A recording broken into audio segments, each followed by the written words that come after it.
And then as water safety, we also want to always supervise our children in or near water, swim where lifeguards are present, swim with a friend and tell friends or family where you are going out in the water, and please wear life jackets while you're out there. Thank you. And I will call up Justin Cutler with Parks. Great, thank you, William. I'm with Seattle Parks and Recreation, and today I have the pleasure of welcoming you back to our pools, wading pools, and spray parks. This weekend and this summer, we are kicking off our outdoor spray park and wading pool season on Saturday the 26th. We will have 11 wading pools, 6 spray parks across the city, usually open from 12 p.m. to 7 p.m. nightly. Also, we have 8 swim beaches, which will be open from 11 to 7 on weekends and from 12 to 7 on weekdays. We have 2 indoor pools at Medgar Evers and Rainier Beach. Also 2 outdoor pools at Coleman and Monger. And we'll also be opening up 3 community center cooling centers. We will have one at Northgate that'll operate Saturday and Sunday from 2 to 8. One at Rainier Beach Community Center that will operate Saturday and Sunday from 2 to 8. The International District Chinatown Community Center will open and operate from 2 to 8 on Sunday and Monday. And lastly, as a reminder, when you're out at our parks and our playgrounds, many of the playground material may be directly in the sun and it may be warm to touch. So please make sure that you test the playground equipment, either the slide or the piece of equipment that you're going to be playing on prior to having your children go out there and touch the equipment, as it may burn skin to the touch. So be safe and enjoy the summer. Thank you. And next up, we'll have Helen Howell from HSD. Good afternoon. I'm Helen Howell, Interim Director of the Human Services Department. We have confirmed today the planned opening of a 24-hour emergency cooling shelter at Fisher Pavilion to provide relief. The emergency shelter will be open from the morning of Saturday, June 26th through the morning of Tuesday, June 29th. It will be operated by the Salvation Army with capacity for 73 individuals. Meals will be provided to guests by Operation Sack Lunch. In addition, the HOPE team, in partnership with outreach providers, will be conducting welfare checks, handing out water and basic needs supplies, and providing other supports, including transportation to cooling centers and the cooling shelter. It's unlimited availability of 24/7 enhanced shelter, tiny homes, and other shelter spaces. In addition, the Lake City Community Center, which has been serving as a day center, will be open this weekend, and Parks has arranged for evaporative cooling at that location. Extended hours of operation on Saturday and Sunday are 9 a.m. to 6 p.m. The department, HSD, has compiled a list of other day centers that will be open over the heat wave for people experiencing homelessness, and they can be found in the mayor's press release. One of significance worth mentioning is the Salvation Army Day Center, and that can accommodate up to 200 during the day. HSD Aging and Disability Services case managers who work with vulnerable older adults have been checking in with clients and distributing fans to those in need all week.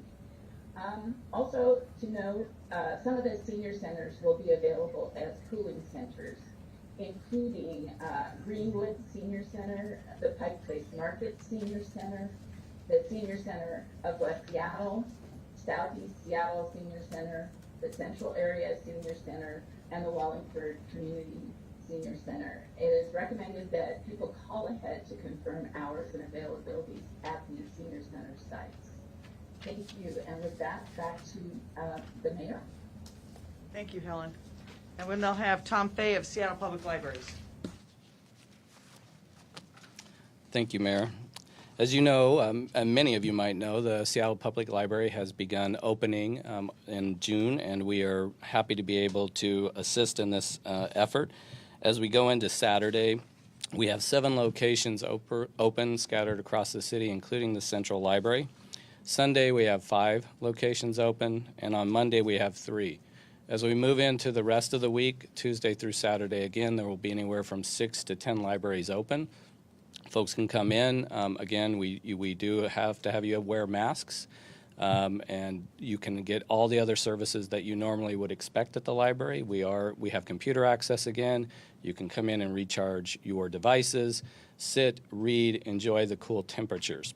We will have all our information posted at spl.org as well as I know on seattle.gov, so you can look there. We'll also be sending out a press release with all the locations open and the times that they will be open.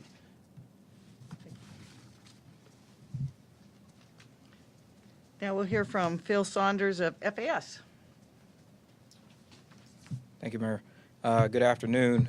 Thank you for bringing these city departments together to discuss this upcoming extreme event. I'm Philip Saunders. I'm the Deputy Director of Logistics and Emergency Management for Finance and Administrative Services. Just as we were during any type of emergency or event, we stand by and be prepared to help these other city departments to proactively plan for this event. First, we are working to support the Human Services Department in any support that they need in the cooling shelters at the pavilions, but we are still in a pandemic, so we still have PPE supplies ready and available. We have also strategically placed supplies readily available at places around the city so we have easy access to it during this event. Secondly, we're working with HSD and our friends in parks to distribute supplies at shelter locations as needed. That's very important for them, and we're on a 24-hour, 24/7 schedule right now. Finally, I want to remind folks about the forecast. Is not only uncomfortable for us, but it's uncomfortable for our pets, as it's been said over and over. SAS oversees the animal shelter for the city, and pet owners, should never leave their animals in direct sunlight unsupervised. Just like you and yourself or a loved one, make sure that they have shade, and make sure that you are a good steward in checking on your neighbors as well. I also want to remind folks that we're still in the pandemic, and please check in on your neighbors and make sure that everyone remains safe through this time. Thank you for your time, and I'll hand it over to Deborah Smith, or, excuse me, Michelle Vargo. Good afternoon. My name is Michelle Vargo. I am the Chief Operating Officer for Seattle City Light, of course. I just wanted to mention that in general, the Northwest as a region has adequate resources to meet the expected loads that we're anticipating seeing in the next couple of days with this heat wave. We are coordinating regionally. The electric system is obviously a system that operates together, so we are working with the utilities that surround us, and we do believe at this point in time that we should be able to get through this event with the resources that we do have. Here in Seattle specifically, for Seattle City Light, we are a winter peaking utility, so typically we see the highest demand on our system in the winter. And for reference, we have not seen a summer peak that is more than 75% of the peak that we see in the winter. And typically this time of year, the system sees a 50% compared to our winter peak demand on the system. So again, we do think we have the resources necessary to get through the event. We have rescheduled any outages that would be impacting customers through the event, specifically till Monday, and of course we will continue to reassess this. So we will not have any planned outages.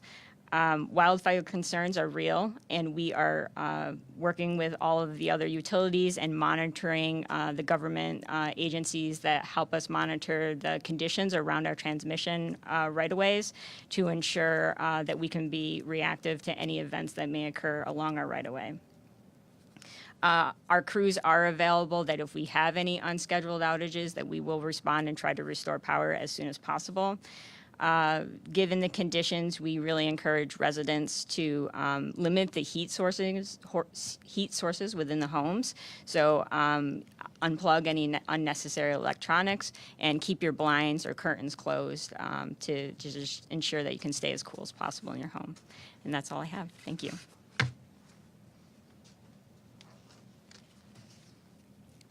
Thank you, everyone. We'll now take question and answer.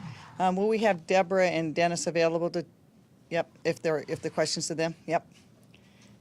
Any cancellation cancellations? I heard fire mention they were gonna reduce training. I've heard like Emerald Downs isn't gonna have the horse races on Sunday. I'm just wondering if there's any city road projects that are postponed or any cancellations at all? Sam Zimbabwe, who's here from Seattle Department of Transportation, we do not have any cancellations of road projects. They will be watering bridges as necessary to keep them cool, to preserve them from any warping during these heat event. We've never experienced an event like this. When you hear the Weather Service say they've never seen data like this before, and it's June in Seattle. So I think the most important message everyone has to have is be smart. If you're an employer and you have people who normally work outside, look at what the temperatures are and make a wise decision about whether you have those people outside. We as the city are going to be making those same decisions, making sure that the crews that have to be outside, that we have adequate water for them, they have adequate times to take off, that they can be in the shade when necessary. But people are going to be looking at a range of things. Obviously, SeaTac and the Port of Seattle are assessing what they can do during these suns, both at the water port and the airport. But right now, we've not had to cancel anything. Is the city staffing up emergency responders, either police or fire, beyond normal levels for the heat wave? We always have the ability to staff up for those emergencies, and so there's basically an on-call framework. I'll let fire answer the question of whether they've staffed up. I know police has that capability every day. Thank you, thank you, Mayor. As the mayor has said, we do staff up regularly if we need to. We can surge, but we have stood up Health 1 and Health 2 over the weekends. But outside of that, we haven't done any additional So just Health upstaffing. 1 and Health 2 are Correct. extras. And if you needed to bring in more paramedics or something, how quickly could you get them on the job? Very quickly. So we have a regular recall plan that we exercise frequently for other events, and we would lean on that plan and get folks in as needed. Thank you. I'd also love to hear more. It may have been from HSD about the outreach that has already taken place with the vulnerable older adults. Is that mainly education? Has there been distribution of like water and supplies? Yeah. Is Helen on? Helen, were you able to hear that? Could you hear that question? I could not. All right, the question is, can you describe more details about the outreach to our seniors and the kinds of whether, you said distributing fans, have they seen whether they have water, what their access is and the like, and describe our outreach to them? Our Aging and Disability Services Division serves a large number of older adults, and they have an at-risk list that is used in circumstances like this. So although the overall population could be labeled vulnerable, they have a real high-risk list. And they're reaching out by checking in on the phone and finding out how their situation is working and what options are available to folks. And also, it may have gone by people, but our senior centers have been closed in the pandemic. People will recall that that's the first place the pandemic hit. And so those senior centers that are being open for this occasion, so people have a place to go. They'll be air conditioned. We'll have a list of them that we're going to be distributing within communities. Mayor, what resources will be available to people within these different centers? So it will vary from the center. The libraries are going to be like a library. They'll be air conditioned. There'll be access to water, but there'll all be access to the other services. The cooling centers and shelters, they'll be air conditioned. There'll be access to the emergency shelter where people will be able to spend the night. There'll be water in every one of the places. So we really are trying to make sure that each of the places is equipped. And then there's the unofficial places, the air-conditioned malls, the stores, the movie theaters, the neighbors' houses. Our parks are open. We'll have all the spray parks open, the beaches. Again, we want people to be very, very careful. If people aren't used to swimming in the waters, sometimes being very hot and going in the cold lake can cause shock. And so really watch your kids and watch each other. And then a follow-up question for Seattle Fire. For the symptoms of heat exhaustion and at what point people should seek out emergency 911 assistance? Yeah, thank you. So for heat exhaustion, if the symptoms last more than an hour, we want you to seek medical advice, But try to drink water, plenty of fluids, get in the shade, take cool baths, try to get yourself cooled down. But if the symptoms last more than an hour, we want you to seek medical attention. And what are those symptoms? For heat exhaustion, it is essentially vomiting, getting sick, just not feeling well, dry skin, cramps, things like that, fatigue, tiredness. Those are some of the signs and symptoms that you'll see there. Heat stroke, you're going to dry skin, pale, red, you're going to be really red and dry. Excessive temperature, you're over 103 fever. And so if those symptoms last for more than an hour and you're unable to cool down, again, we want you to seek medical attention. Thank you. Mayor, we have a few questions from people attending virtually. So we'll cut in here and we'll start with Daniel Wu from the Seattle Times. Daniel, the floor is yours. Hi there. Wanted to ask, will the reopened senior centers and shelters remain open after the weekend and Monday, Tuesday? And are there plans to expand the capacity of the 24-hour shelter or keep it open for longer if needed? We're going to be assessing, for example, some of the libraries because they're reopening and they're trying to staff up with Seattle Public Libraries. Those are limited by who they're able to recall. We're looking to see what alternatives there are with either Seattle employees or additional recall for the libraries. We're also looking at each of the community centers to stagger those. There's other programming that's occurring there. So we will be watching the weather like everybody else and trying to take all the information will be online, but we also will be pushing that out proactively so people know where they can go. Thank you, Mayor. Daniel, do you have a follow-up? Yes, I just wanted to, specifically for the 24-hour shelter for individuals experiencing homelessness, any plans there to increase the capacity or keep that open for longer? We'll be looking at the weather to see what happens and whether we can continue that. Thank you very much for the questions. And our next question will come from Daniel Obelts, Malcontent News. David, the floor is yours. Thank you. Mayor Durkin, question for you is, there was a report in the Seattle Times 80% of public water fountains are shut down. Not all of that they were shut down due to COVID, but there is also a shortage of parts in getting those returned on, and the city is working to do that. Does the city have a specific goal on how many more of the public drinking fountains the city will be back online as we come into the weekend? Yeah, I will let Seattle Parks answer that. The short answer is again, coming out of the pandemic in the winter, we had most of those facilities closed because of the pandemic, but we're working literally around the clock to get as many open as possible, and we hope to have around 100 drinking facilities open for that. Parks, do you want to add to that? So that's the up-to-date news from Seattle Parks. Pools and beaches, or you can go ahead. Pools and beaches, you talked about the lifeguards at 8 beaches and the 4 pools. I'm just wondering, is that reduced from what we would see in a normal summer? Are there beaches that won't have lifeguards in the chairs? Yeah, no, great question. So we are opening 8 beaches. We have 9 beaches, but the 9th beach is at East Green Lake, and we're opening West Green Lake. So in order to preserve staffing for this summer, we're only opening 8 of the 9 beaches. But there'll be 1 beach at Green Lake, which is typical, or atypical. And pools, both Coleman and Monger will be open, and it's the typical programming that we'll have there. We don't have swim lessons or swim teams, but except for rentals, but we do have open swim and lap swim and family swim. Just one last. Sure.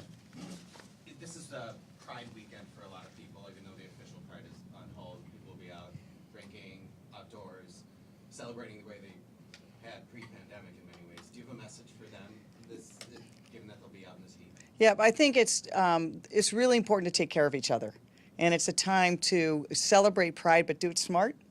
And really think about what the heat is. And so the same rules is look out for each other. If you're there, minimize the time you're in the direct sunlight. Make sure that you're drinking lots of non-alcoholic beverages and water. And really trying to make sure that you're limiting the activity. And if you see someone who's not feeling well, and it's not just the normal, and they have those symptoms that we've said, it's really important to get them help. Either call 911 or get them to the hospital. But we do know that there is huge pent-up demand for people. You can see, because we have been so successful in our vaccinations, people coming together again, enjoying each other's company out at restaurants and bars and the market. We want people to be able to do that, but do it safely. And I want to emphasize too, one of the things that was said is, as we approach 4th of July weekend, normally we see people set off a lot of fireworks in advance of that. The risk of fire is great, and we really ask people not to be using the fireworks. It cause a number of things. If those fires happen, it can endanger our power lines. And then if our power goes out, it will make it even more dangerous for people. It also requires firefighters to respond to that instead of the other things they can be doing to help people through this. So we're just really asking people to be smart. All right, we have one more online question coming from Carolyn Dick, South Seattle Emerald. Carolyn, the floor is yours. Thank you so much. Yes, I was just wondering really quickly, when you're listing off the different shelters and options, does the city consider working with hotels to provide cool overnight shelter for people experiencing homelessness or for low-income families who don't have access to cool overnight shelters? That's a great question, Carolyn. We've been working with hotels throughout the pandemic and coming out of the pandemic. What has really been the limiting factor there are the service providers to assist. And many of the people experiencing homelessness, we can't just open the hotel rooms, we need providers. And so the emergency shelter that we're opening was what we were able to do most quickly. We obviously, in the coming days and weeks, we're going to be opening as much shelter as possible. Any other questions? It's going to be hot. It's going to be really hot. It is June. And normally Seattle goes from we're sick of the rain to it's too hot, but this really will be. It's too hot. I think it's another indication of what climate change has done to our country and the dangers it can bring to individuals and communities. And so my one message is, please, everybody, take care of each other, be smart, drink lots of water, don't overexert yourself, stay in the shade. Thank you, everybody. And thank you for the media for getting this message out. It's so important. Thank you all to you, too, for all your work.